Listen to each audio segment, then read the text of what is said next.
ఇక వాళ్ళని ఏది గుండు సూది గుండు పిన్ను ఇట్లా అని చెప్పేసి అప్పుడు కేసీఆర్ అన్నాడు. తర్వాత రకరకాలుగా ఏది తోక పార్టీలని ఇట్లా కమ్యూనిస్టు పార్టీలకు సంబంధించి కేసీఆర్ రకరకాల వ్యాఖ్యలు చేసిండు. సరే వాళ్ళతో అవసరం ఉన్నప్పుడు అవసరంగా ఉన్నాడు, తర్వాత అట్లా మాట్లాడిండు, అది వేరే విషయం. ఇప్పుడు మాత్రం కమ్యూనిస్టు పార్టీలు చాలా కీలకమైనటువంటి మాటలు నిన్న ముఖ్యమంత్రి రేవంత్ రెడ్డి మాట్లాడిండు. కమ్యూనిస్టులు ఉప్పు లాంటి వాళ్ళు అంట, ఉప్పు లాంటి వాళ్ళు. ఎందుకంటే ఉప్పు అదేది కూరల ఉప్పు లేకపోతే మంచిగా ఉంటుంది. నలపాకము పట్టిన నేను ఇంపదోడు ఉప్పు లేక రుచి పుట్టక నేర్చినట్టు అయ్యా భాస్కర అని చెప్పేసి అంటారు భాస్కర శతకంలో. అంటే నలచక్రవర్తి వండినా కానీ, నలపాకం పట్టిన నేను నలచక్రవర్తి వచ్చి వండినా కానీ అందులో ఉప్పు లేకపోతే అది రుచి ఉండదు. కాబట్టి అట్లా ఉప్పు చాలా ఇంపార్టెంట్ అని చెప్తుంటారు.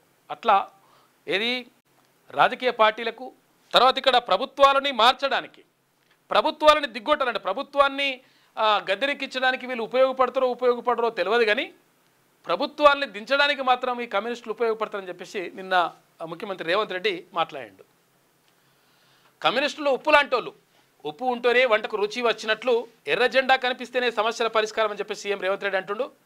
ఇక పాలనలో తప్పులు చేసిన వాళ్ళను దించడంలో ముందుంటారు. భవిష్యత్తులోనూ కాంగ్రెస్ కమ్యూనిస్టు సహకారం అవసరం.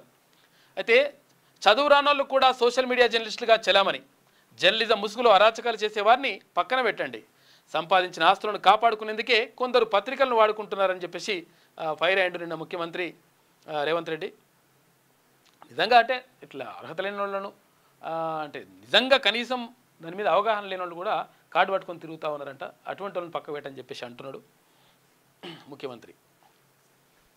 ఏ కేసీఆర్ హరీష్ వల్లే బనకచెర్ల, దానికి సంబంధించి నిన్న మాట్లాడండి. అది ఒకసారి చూస్తే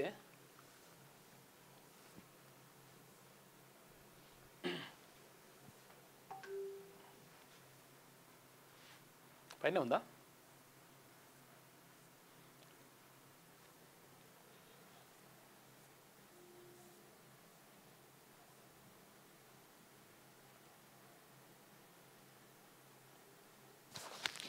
మిత్రులకు నేను విజ్ఞప్తి చేస్తున్నా, మీరు డిఫరెన్షియేట్ చేయండి, వాళ్ళని వేరుగా కూర్చోబెట్టండి. వాళ్ళు మేము ఒక్కటి కాదని ఒక భావాన్ని ప్రజలకు కల్పించాల్సిన అవసరం ఉంది.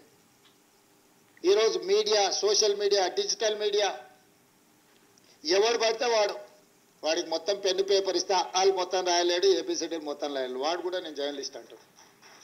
ఏం జర్నలిస్ట్ అంటే నేను సోషల్ మీడియా జర్నలిస్ట్ అంటాడు. వాళ్ళ పేరు పక్కనే జర్నలిస్ట్ అని పెట్టుకుంటాడు. అది మొత్తం వాళ్ళ ఇంటి పేరే అయినట్టు, వాళ్ళ తాతలు ముత్తాతల నుంచి జర్నలిజంలో పుట్టి పెరిగినట్టు జర్నలిస్ట్ ఎల్లయ్య, జర్నలిస్ట్ పుల్లయ్య అని పెట్టుకుంటారు. వాడు ఎప్పుడైనా జర్నలిజం స్కూల్లోనే చదివిండా, లేకపోతే ఓనమాలు మొత్తం అన్నీ వస్తాయంటే ఆ రెండు రావు. జర్నలిజం అక్షరం ముక్క కూడా ఒకప్పుడు ఇంకా ఇట్లా అది నిన్న మాట్లాడండు.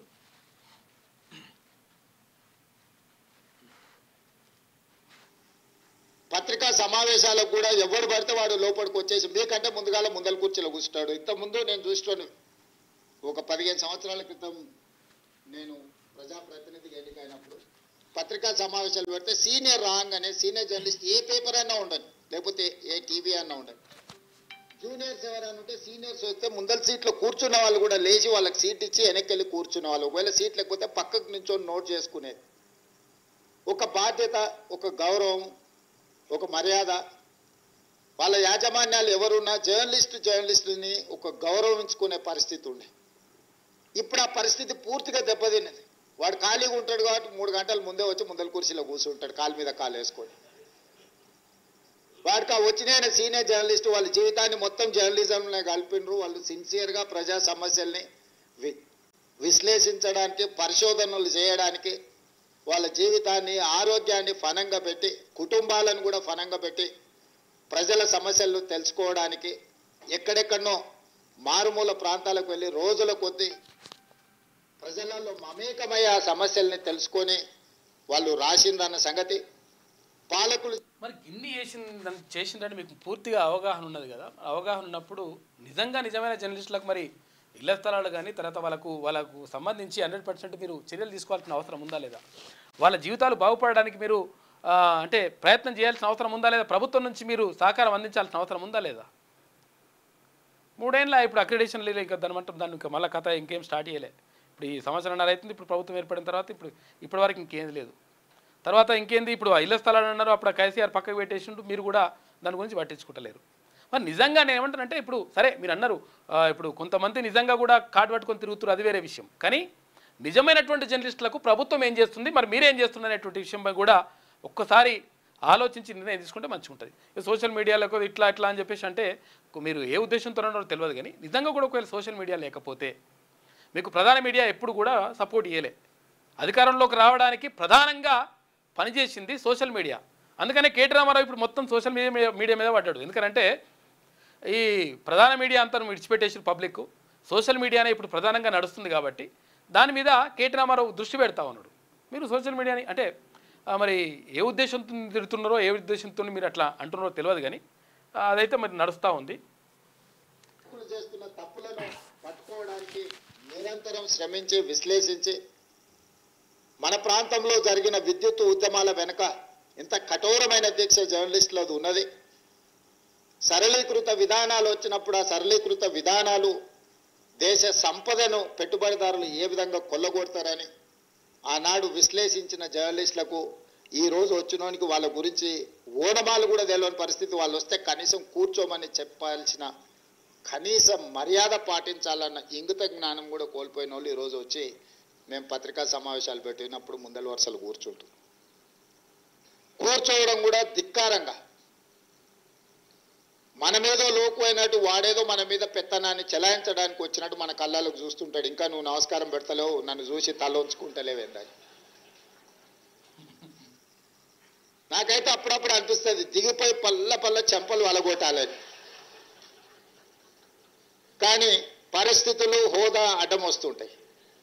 అంటే ఇప్పుడు అందరిని అంటున్నట్ట లేకపోతే మరి కొంతమందిని అంటున్నట్టు అది కూడా ఫుల్ క్లారిటీ ఉండాలి. యాక్చువల్గా నిజంగా నికార్సుగా తర్వాత నిజంగా సమాజంలో జరుగుతున్నటువంటి పరిణామాలపైన విశ్లేషించి అధ్యయనం చేసి జర్నలిస్టులకు ఎటువంటి పెద్ద జీతాలు ఏముండయి. అంటే అద్భుతమైనటువంటి జీతాలు అద్భుతమైనటువంటి పరిస్థితులు ఏముండయి. ప్రభుత్వం నుంచి మీరు కల్పిస్తుంది కూడా పెద్దగా ఏముండదు. కాకపోతే ఏంటంటే నిజంగా ఇప్పుడు అంటే మీరు వాళ్ళ గురించి మాట్లాడి ఉండొచ్చు. అంటే తూతుంబరగాలు కొంతమంది ఉంటారు, అంతా కావాలని చెప్పేసి అట్లా కూర్చుండు మీరు అన్నట్టుగా కాలు మీద కాలు వేసుకొని కథా కార్ఖాన ఇవన్నీ కూడా చేస్తుంటారు. సరే అటువంటిది అయి ఉండొచ్చు. కానీ మొత్తం మీద జర్నలిస్టులకు సంబంధించి మాత్రం నికాస్ అయిన జర్నలిస్టులకు మాత్రం మీరు 100% మంచి చేయాల్సిన అవసరం ఉన్నది. అది కూడా మీరు దృష్టిలో పెట్టుకుంటే మంచిగా ఉంటుంది.